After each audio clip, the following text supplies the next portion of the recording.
Dua sisi saya lanjutkan kembali, langsung sedikit yang terpotong ke Pak Rusdi. Silakan ditanggapi Pak Rusdi mengenai kedepannya pihak kepolisian akan lebih selektif ketika menerima laporan atau pengaduan. Apakah secara tidak langsung artinya selama ini mengakui bahwa untuk penerapan undang-undang selama ini oleh aparat, dalam hal ini polisi, memang seperti yang mengutip Kang TB tadi belum tepat atau seperti apa? Yang jelas ketika Polri membuat satu panduan, ini kan menjadi langkah cepat dari Polri bagaimana merespon daripada arahan Bapak Presiden itu sendiri. Ya. Tentunya Polri membuat satu pola tindakan yang tentunya bisa digunakan oleh anggota Polri di lapangan dalam rangka penegakan hukum yang memberikan rasa keadilan di masyarakat. Tadi saya katakan tadi apabila tindak pidana menyangkut undang-undang ITE ini ya berisi ujaran kebencian, berita bohong dan berakibat akan memecah belah bangsa, timbulkan konflik di masyarakat, ini sudah tidak ada pilihan lain, kita harus tegakkan hukum itu sendiri. Tapi apabila dampaknya hanya personal saja antar pribadi, tentunya ada pilihan bagaimana penyelesaian bisa dengan upaya-upaya restoratif justice itu sendiri. Pak Rusdi, sedikit, ya tadi kan Mas Damar menyebutkan ada 786 kasus ya Mas Damar, total yang jadi korban dalam tanda kutip, ya, yang masuk pengadilan ini. Di kepolisian lebih banyak pasti. Ya, di kepolisian lebih banyak. Apakah artinya selama ini polisi tidak mengedepankan untuk restoratif justice?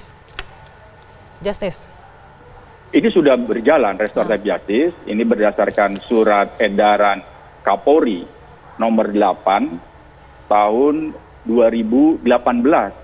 Artinya sebelum rame-rame undang ITE ini, restoratif justice itu sudah dilakukan oleh kepolisian. Tentunya ini tidak di blow up ke publik, karena sejak 2018 bagaimana restoratif justice itu jalan di kepolisian sudah ada seperti itu, Mbak Anggia. Mas Damar, ini sudah dilakukan sebenarnya, tapi walaupun sudah dilakukan ternyata kasusnya masih saja banyak itu ya yang terjerat ya. Ya, kita artinya harus mencermati dengan baik ya. Tapi saya senang tadi mendengar penjelasan dari Mas Dedi Permadi ya. Berarti memang tidak akan ada revisi kalau dari poin-poin yang disampaikan tadi. Lebih kepada menyusun pedoman begitu? Lebih kepada menyusun pedoman. Artinya kan yang dilihat sebagai permasalahan hanya polisi ya. Nah ini kita beda pendapat, nggak apa-apa ya, karena kan kita diskusi. Nah, ini saya mau minta mungkin lebih baik kita mendengarkan lebih baik juga dan menganalisis lebih baik apakah betul hanya masalahnya polisi. Kalau kemudian kita melihat dari kasus-kasus yang disidangkan, di mana kita bisa melihat pengadilan, baik di tingkat pengadilan negeri sampai MA, memutuskan satu kasus dan mengkonfirmasi bahwa sebuah kasus itu bersalah, itu artinya polisi tidak bisa disalahkan 100%. Artinya kita punya satu rentetan panjang yang kalau akar masalahnya adalah kita tarik justru ada di pasal-pasalnya. Nah, bagaimana kita bisa memperbaiki situasi kalau hanya bergerak di sesuatu yang tidak signifikan? Menurut saya tidak signifikan. Intinya dari hulunya harus diperbaiki ya. Hulunya harus diperbaiki. Tapi sayang juga kalau kemudian ada pendapat, ada pemikiran bahwa ini tidak direvisi.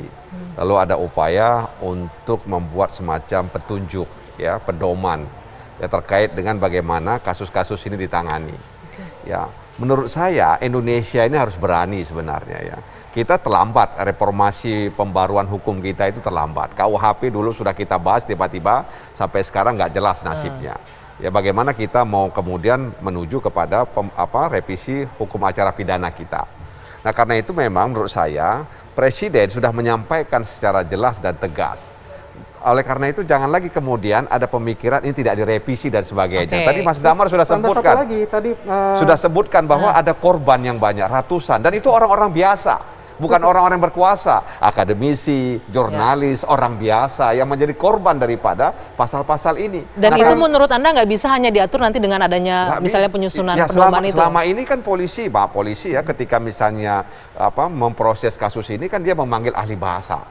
Ya, kemudian berdasarkan salah satu upaya untuk memastikan apakah memang orang ini memenuhi unsur untuk diproses secara hukum, kan begitu. Nah karena itu memang saya sependapat memang bahwa bukan hanya polisi, tapi juga jaksa, hakim ya kita diminta untuk meningkatkan kapasitas dan kompetensi mereka sehingga mereka memahami. Nah karena itu perlu memang duduk bersama ya untuk kemudian melihat undang-undang ini. Karena apa? Karena sering saya katakan bahwa negara kita ini kan negara hukum yang demokrasi. Jangan kemudian undang-undang atau pasal-pasal mematikan demokrasi. Karena kritik itu vitamin demokrasi. Jangan membungkam ini kritik saya, dan demokrasi. sebelum Kang TB sebentar, ini kita harus mengkonfirmasi, memastikan ke Mas Dedi. Tadi kita tahu Presiden sudah menyebutkan revisi undang-undang. Namun hari ini ya revisi pasal-pasalnya, bahkan dicabut, dihapus. Kata Presiden ini hulu. Ya, tapi kemudian hari ini Kominfo mengeluarkan pernyataan akan menyusun SKB. Jadi apakah ini artinya terkesan maju mundur nih, kayak lagu kita di awal tadi, maju mundur untuk revisi. Tapi nanti ditanggapinya. Kita jeda dulu. Usai jeda kami kembali.